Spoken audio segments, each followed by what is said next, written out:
호세아서를 계속 살펴보고 있는데요.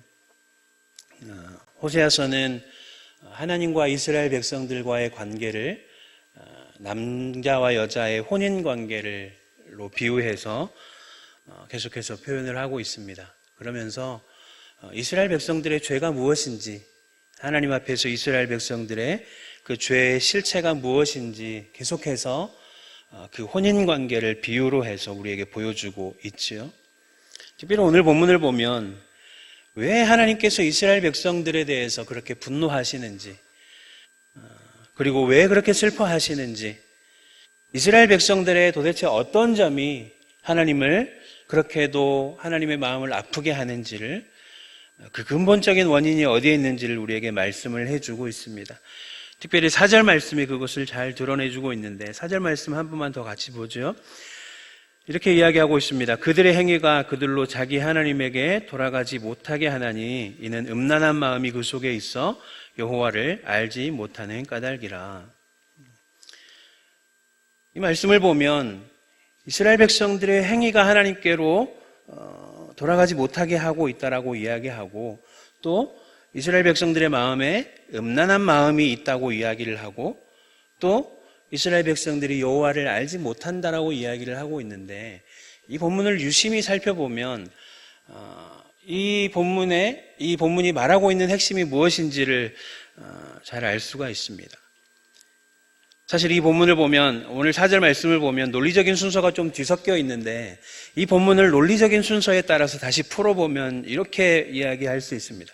먼저는 이스라엘 백성들의 마음 가운데 뭐가 있냐면 음란한 마음이 있다는 거예요. 그래서 그 음란한 마음이 그 속에 있기 때문에 이스라엘 백성들이 어떻게 되냐면 하나님을 알지 못한다는 거예요. 그리고 음란한 마음이 있기 때문에 하나님을 알지 못하는 그 결과로 어떻게 되냐면 그들의 행위로 나타나는 거예요. 하나님에 대한 무지함이 그들의 행위로 나타나게 된다라고 말씀하고 있는 거예요.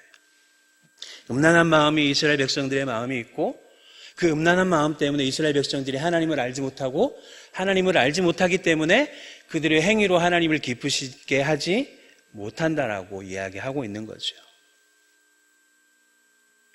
호세아서의 앞에 부분에 보면 이스라엘 백성들이 내 백성이 지식이 없음으로 망한다라고 계속해서 이야기하고 있는데, 하나님을 아는 지식이 없어서 망한다고 말씀하고 있는데, 왜 이스라엘 백성들이 하나님을 알지 못한다라고 이야기하는지를 계속해서 이야기하고 있는 거예요.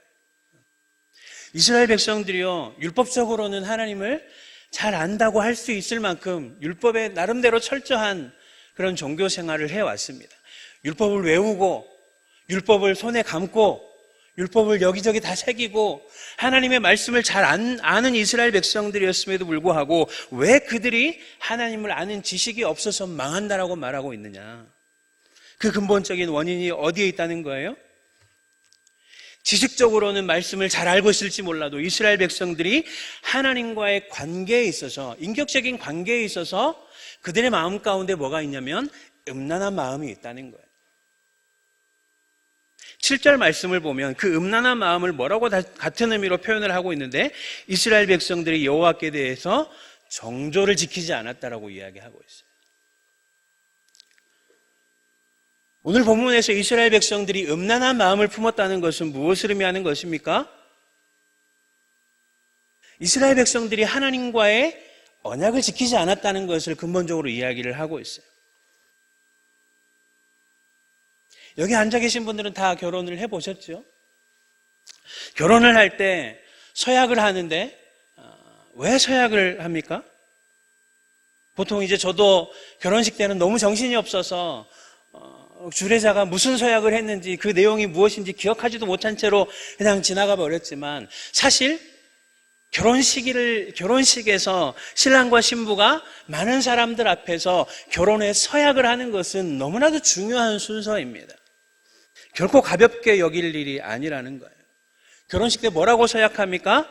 신랑은 신부를 아내로 맞아서, 신부는 신랑을 남편으로 맞아서 검은 머리가 파뿌리 될 때까지 서로가 서로를 사랑할 것이며, 하늘이 맺어준 연을 하늘이 끊을 때까지, 우리를 갈라놓을 때까지 우리는 서로 갈라서지 않고 서로 사랑하며 살겠다라고 결혼식 때 서약을 하죠. 여기서 주여를 하시면 아니 서로 남자와 여자가 서로 사랑하고 그런 감정만 확인하면 됐지 왜 많은 사람들을 불러다 놓고 사람들 앞에서 손을 들고 서약까지 해가면서 그렇게 결혼식을 하는 걸까요? 왜냐하면 사람의 감정은요 그렇게 오래가지 않기 때문에 그렇습니다. 그래서 우리는 순간의 감정에 따라서 내가 기분이 좋으면 잘해주고 내가 기분이 나쁘고 좀 마음에 안 들면 그냥 내 마음대로 해버리고 갈라설 수도 있고 그렇게 결혼 생활 하겠다라고 시작을 하는 게 아니고 때로는 내 감정이 조금 식을 수도 있고 때로는 서로에게 좀 서운한 일이 있을 수 있고 때로는 상대방이 좀 부족한 게 눈에 보일 수 있고 상대방이 늙어가고 살이 찌고 흰머리가 늘어가고 지금의 아름다운 그 모습이 아니라 할지라도 내가 그 사람을 나의 감정이 아니라 그 서약한 약속에 의거하여서 내가 끝까지 이 사람을 사랑하겠다라고 약속을 하는 거예요. 그래서 우리는 결혼한 후에 지금의 배우자보다 훨씬 더 멋있고 훨씬 더 돈이 많고 훨씬 더 뛰어난 사람이 있어도 내 감정이 그 사람을 향해서 조금이라도 움직인다 할지라도 그 사람에게 가지 않는 거예요.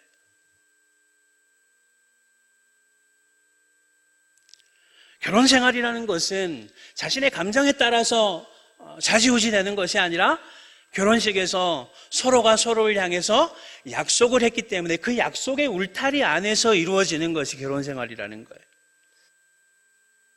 그래서 내 감정은 조금 식었을지 모르지만 내 의지를 통해서 이 사람을 더욱더 사랑하기 위해서 노력하는 것이 결혼 생활이라는 거죠. 이렇게 서로가 서로를 그 울타리 안에 가두기로 약속했기 때문에 내가 내 배우자 이외에 다른 사람에게 마음을 주거나 다른 사람을 사랑하고 다른 사람과 몸을 섞는 것이 잘못된 일이고 죄가 되는 것입니다. 이스라엘 백성들이 하나님에 대해서 음란한 마음을 품었다는 것은 이런 것을 의미하는 거예요. 이스라엘 백성들이 하나님과 약속한 것이 무엇입니까? 나는 너희의 하나님이 되고 너희는 내 백성이 되리라 라고 이스라엘 백성들이 하나님 앞에서 언약을 맺었습니다. 그리고 하나님은 그 언약을 신실하게 한 번도 그 약속을 변개하지 않으시고 그 약속을 지켜오셨는데 이스라엘 백성들이 어떻게 하는 거예요? 여호와 하나님 외에 자꾸만 다른 신에게 눈을 돌리기 시작하는 것입니다. 다른 신에게 절을 하기 시작하는 거예요. 다른 신에게 마음을 품고 다른 신에게 자신의 몸과 마음을 갖다 바치기 시작하는 거예요.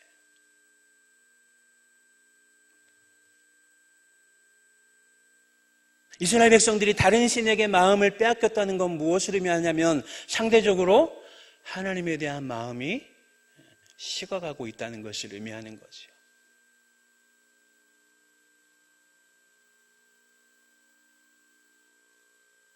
이스라엘 백성들이 하나님을 알지 못한다라고 계속해서 말씀하고 있는 이유가 그들의 마음 가운데 하나님 외에 다른 신들을 마음에 품고 다른 신들을 섬기는 그 마음이 하나님을 향한 마음을 식어지게 만들었고 하나님을 향한 마음을 가로막아 버렸기 때문이라고 말씀하고 있는 거예요.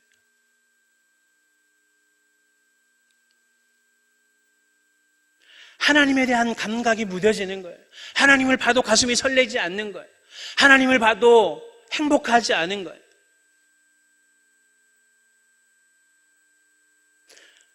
오늘 이스라엘 백성들이 그런 하나님과의 관계에 있어서 영적인 무감각에 빠져들었다라고 이야기를 하고 있는 것입니다. 그리고 그 결과가 얼마나 무서운 것인지 오늘 본문이 우리에게 보여주고 있다는 거죠.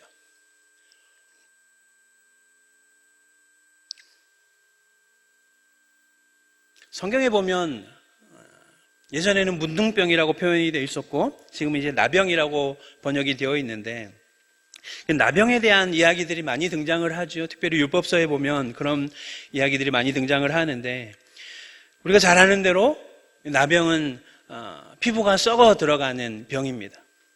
그런데 이 나병이 진짜 무서운 이유는 살이 썩어 들어감에도 불구하고 고통을 느끼지 못한다는 데 있는 거예요.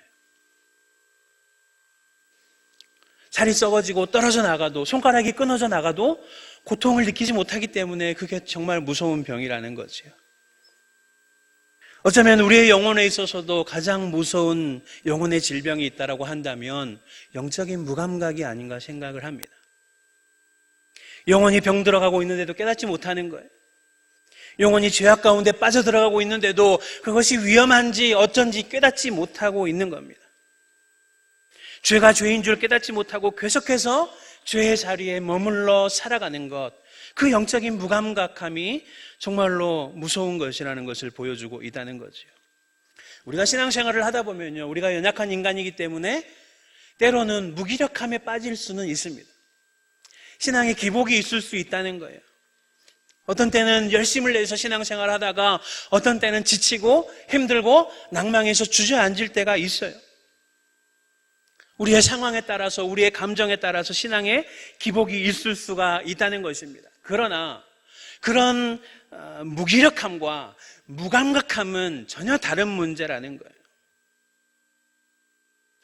우리가 무기력할 때, 우리가 힘이 없을 때, 우리가 힘이 없다는 사실을 깨닫기만 하면 우리는 어떻게 합니까?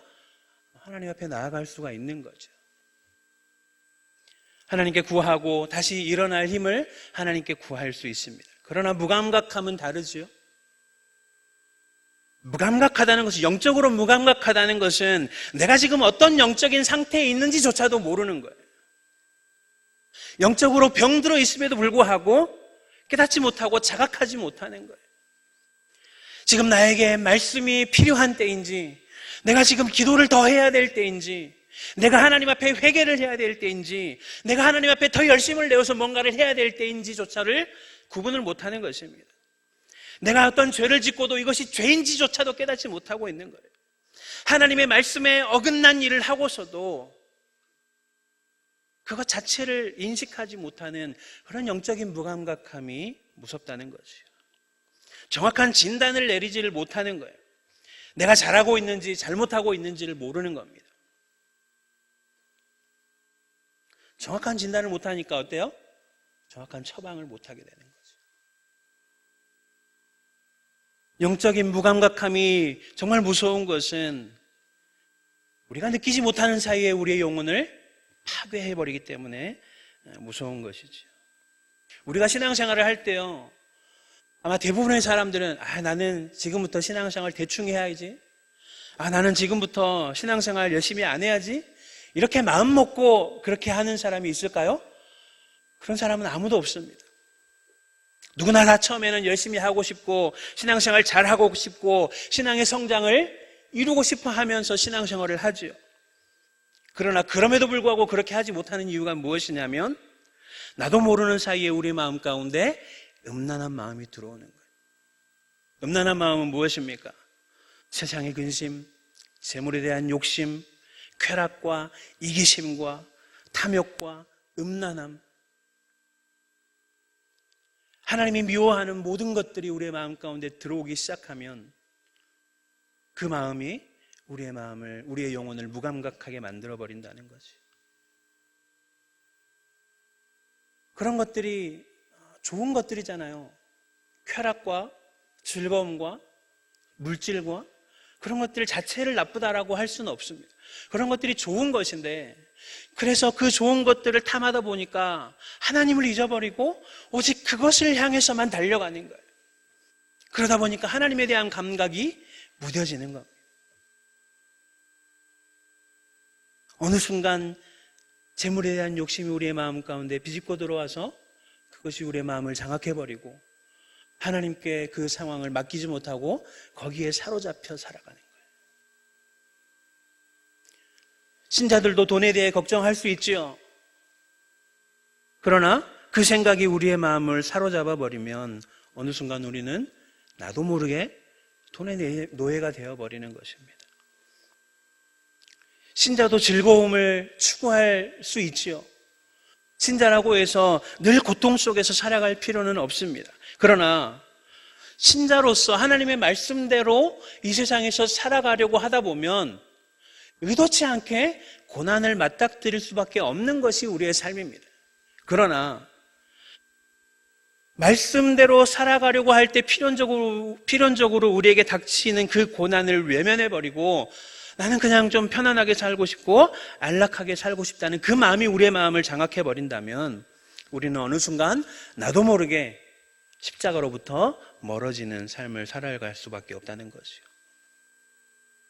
오늘 본문은 그런 영적인 무감각함이 어떻게 우리에게 찾아오는 것이며 그것이 얼마나 위험한 것이며 또 우리가 그것을 어떻게 헤쳐나갈 수 있는지를 우리에게 말씀해 주고 있습니다. 아까도 말씀드렸지만 영적인 무감각함은 어디에서 오냐면 영적인 음란함에서 온다는 거예요. 성경은 음란한 마음에 대해서 뭐라고 이야기하냐면 두 마음을 품는 것이라고 이야기합니다. 야고보서 1장 7절과 8절에 보면 이런 사람은 무엇이든지 주께 얻기를 생각하지 말라. 두 마음을 품어 모든 일에 정함이 없는 자로다. 정함이 없다는 것이 무엇을 의미하는 것입니까? 이리저리 흔들리고 경고하지 못한 사람을 이야기하는 거예요. 하나님을 내가 믿기로 결단했음에도 불구하고 하나님과 세상 사이에서 갈팡질팡하는 것입니다. 온전히 하나님을 붙들지 못하고 내가 의지할 만한 다른 것들을 여지를 남겨두는 거예요. 내 배우자가 있으면서 배우자 말고 또 다른 사람을 사랑할 수 있을 것처럼 또 다른 사람을 마음에 품을 수 있을 것처럼 생각하고 살아가는 거죠.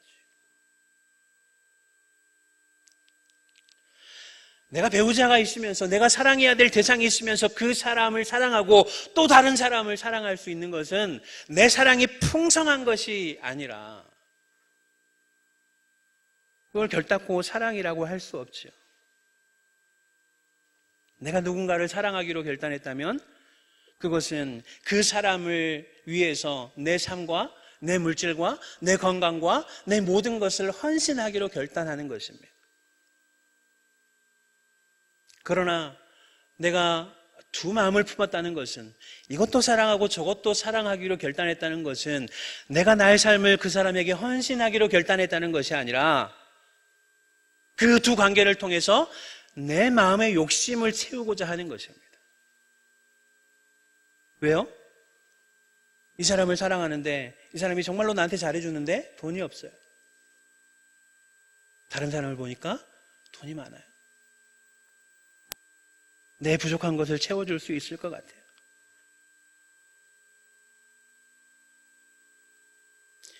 하나님께로부터 채우지 못한 것을 다른 것들을 통해서 채우려고 하는 것, 이것이 두 마음을 품은 것이고 음란한 마음을 품은 것이라는 거죠. 하나님께로부터 뭔가를 얻지 못했기 때문에 다른 것으로부터 채우려고 하는 것은 하나님을 사랑하는 것이 아니라는 거예요. 하나님과의 관계 가운데서 인격적이고 헌신적인 그런 관계는 없고 오로지 그가 누구이든지 그가 나에게 내 욕심을 채워줄 수만 있다면 하는 그런 욕망만 우리의 마음 가운데 남아있는 거죠. 그렇기 때문에 음란한 마음을 품으면 하나님을 알 수가 없습니다.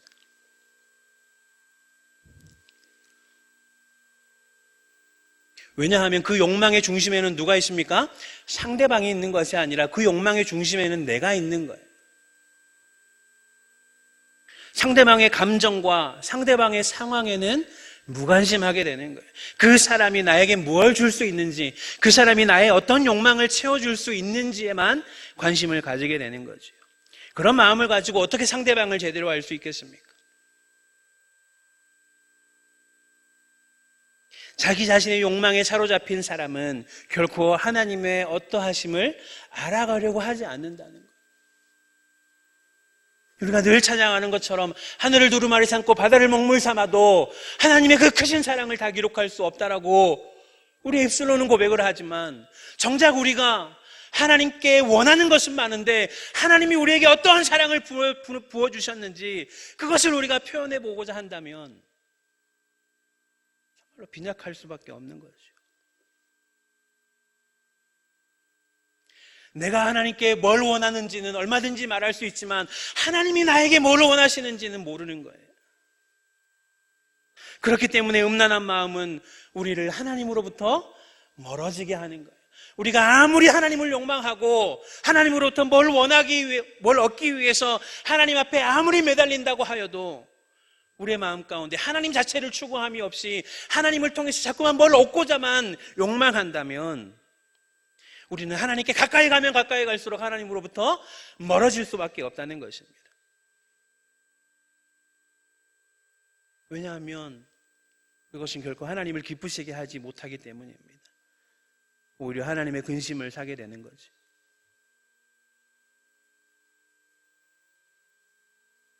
그 결과는 무엇입니까? 영적인 무감각함은 나의 욕심에 집중되어 있기 때문에 내가 무엇을 잘못하고 있는지 깨닫지 못하는 거예요. 그리고 인정하려고도 하지 않게 되는 것입니다. 5절 상반절 말씀에 보면 이스라엘의 교만이 그 얼굴에 드러났다라고 말하고 있습니다.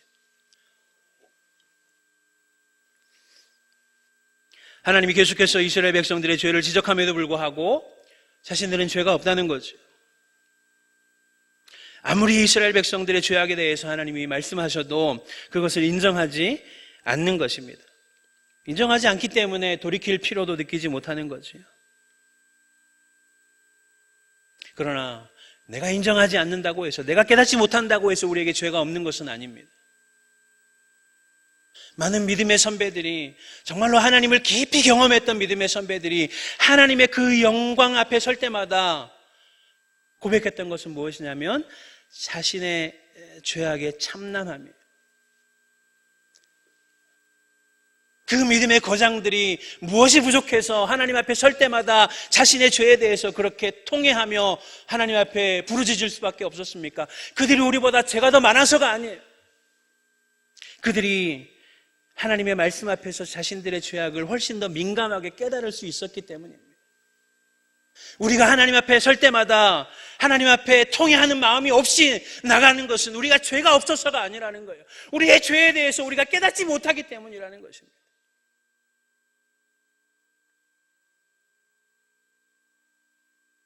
성경은 하나님을 감찰하시는 하나님이라고 자주 표현을 합니다.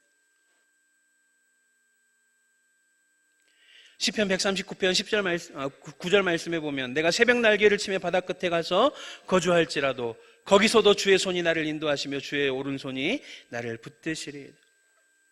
우리가 어디 있어도, 우리가 아무리 깊은 곳에 숨는다 할지라도 하나님은 우리를 감찰하시는 하나님이십니다. 우리의 겉모습뿐만 아니라 우리의 심령과 우리의 생각과 우리의 속사람을 감찰하시는 하나님이십니다. 그렇기 때문에 우리가 하나님 앞에 설 때 우리는 아무것도 숨길 수 없습니다. 그러나 우리가 영적인 무감각에 빠지게 되면 그 감찰하시는 하나님에 대한 두려운 마음조차가 없어지는 거예요. 자꾸만 하나님을 속이려고 하는 거예요.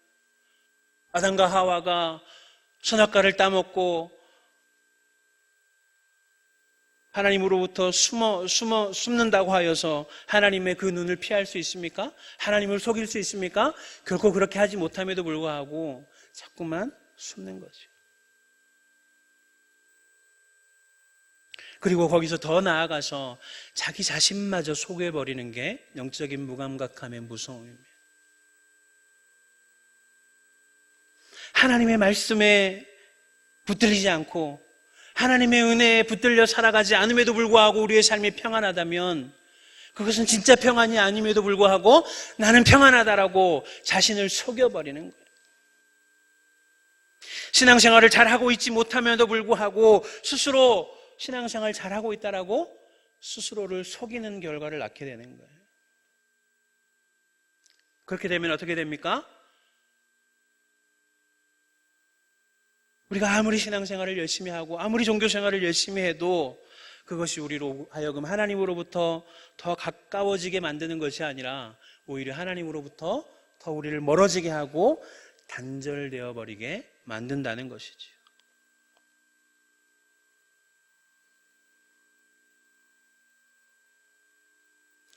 영적인 무감각함과 영적인 음란함에 빠진 그 신앙생활의 결과는 아무리 화려한, 겉으로 보기에는 아무리 화려해 보여도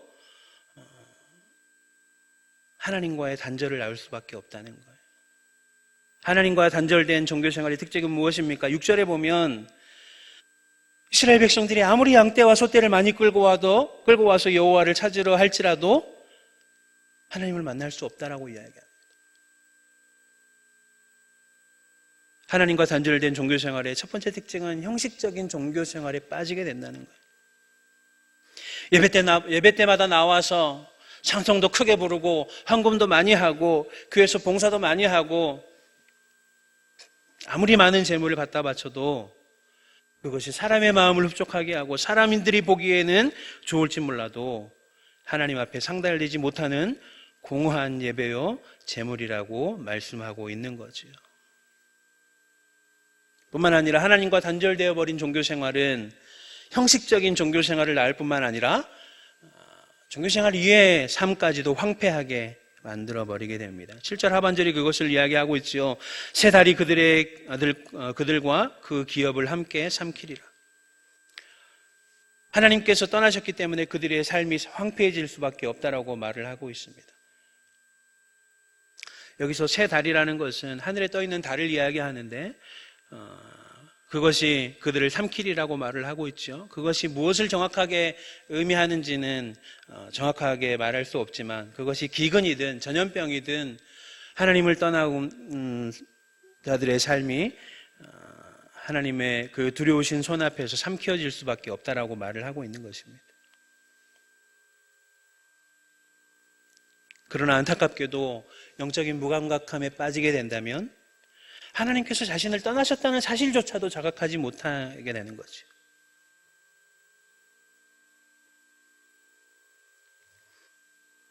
그렇다라고 한다면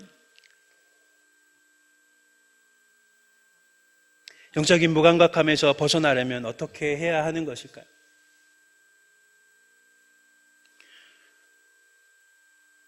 (1절) 말씀에서 하나님은 이스라엘 백성들에게 계속해서 말씀하고 계신다는 것을 보여주고 있습니다.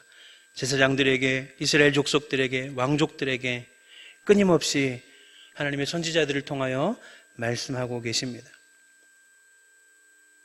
우리가 느끼지 못한다 할지라도 하나님은 지금도 우리에게 끊임없이 말씀하고 계세요.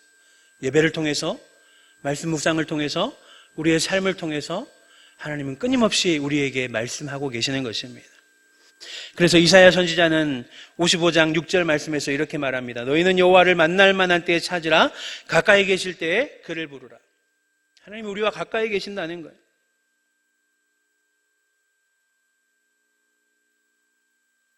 그렇기 때문에 우리는 우리의 삶의 우선순위를 확실하게 세울 필요가 있습니다. 하나님께서 우리에게 은혜의 자리를 허락해 주셨어요. 기도의 자리, 말씀 묵상의 자리, 섬김의 자리. 그것이 우리에게 부담으로 다가오는 것이 아니라 하나님께서 왜 그것들을 우리에게 허락해 주셨냐면 거기가 은혜의 자리이고 하나님을 만날 만한 자리이기 때문에 그렇습니다.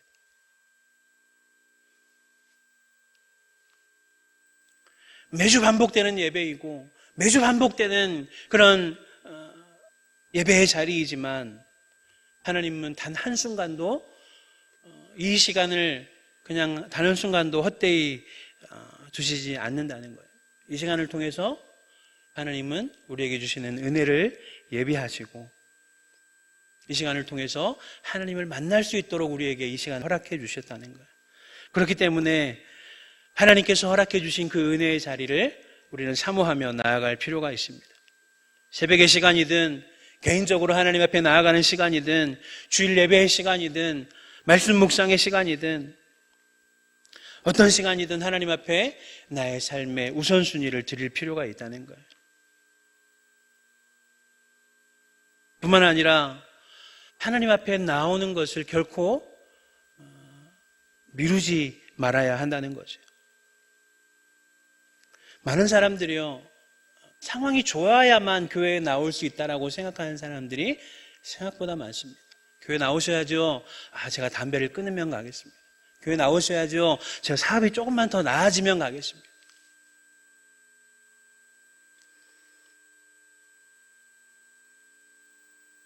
그러나 우리가 곰곰이 생각해 보아야 할 것은 하나님께서 우리의 삶 가운데 어려움을 허락하실 때 그것으로 하여금 우리로 하여금 하나님으로부터 멀어지게 하려고 그런 것들을 허락하시는 게 아니라 그 상황을 통해서 우리가 하나님께 더 가까이 나오도록 우리에게 그러한 것들을 허락해 주실 수도 있다는 것임을, 하나님께 가까이 나오게 하는 하나님의 신호일 수 있다는 것을 잊어서는 안 되는 거예요.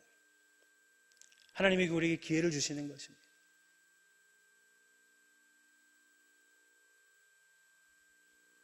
우리가 하나님을 찾고 싶을 때 마음대로 찾을 수 있다고 생각하는 것은 정말로 오만한 생각일 수 있다는 거예요. 우리는 하나님이 우리를 만나 주셔야만 만날 수 있습니다. 내가 정한 때 내가 원하는 방법으로 하나님을 만날 수 있다고 생각하는 것은 정말로 위험한 생각일 수 있다는 거죠.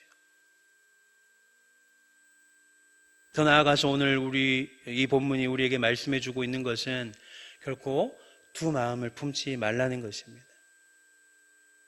하나님을 믿기로 결단했다면 하나님을 바라보라는 거예요. 하나님을 붙들기로 결단했다면 다른 것들을 내려놓고 포기할 수 있어야 한다는 것입니다. 오늘 우리의 영적인 상태는 어떻습니까? 이 말씀 앞에서 우리의 영적인 상태를 좀 돌아보았으면 좋겠습니다. 영적인 무감각함에 빠져서 은혜를 잊어버리고 그저 종교적인 형식에 취해 살아가고 있다면 오늘 우리는 어쩌면 영적인 무감각함에 빠져 있는지도 모릅니다. 예배 때마다 나오긴 나오는데 말씀에 도무지 은혜도 없고 자꾸만 딴 생각이 들고 그런 형식적인 종교 생활을 계속해가고 있다면 우리는 영적인 무감각함에 빠져 있는 거예요. 예배에 나와도 기쁨이 없고 말씀을 들어도 회복함이 없고 말씀을 들어도 우리의 마음에 도전이 없다면 우리는 영적인 무감각함에 빠져 있는 것입니다. 아무리 우리의 삶이 평안하고 우리의 삶이 아무리 풍요롭게 채워진다 하여도 우리의 영혼은 죽어가고 있다는 사실을 기억해야 한다는 것이죠. 그러므로 오늘 다시 한번 이 말씀 앞에서 우리의 영혼을 돌아보고 영적인 무감각함과 영적인 무기력함에 빠져서 허덕이며 살아가는 하나님 없이 공허한 그런 인생이 아니라 다시 한번 성령께서 우리 영혼을 건드리시고 우리의 영혼의 민감함을 회복함으로 말미암아서 하나님께서 가까이 하시고 또 하나님께서 우리를 찾으실 때 우리가 민감하게 반응할 수 있는 날마다 하나님을 가까이 하고 하나님의 마음을 헤아릴 수 있는 그런 저와 여러분이 될 수 있기를 주님의 이름으로 간절히 축복을 드립니다. 기도하겠습니다.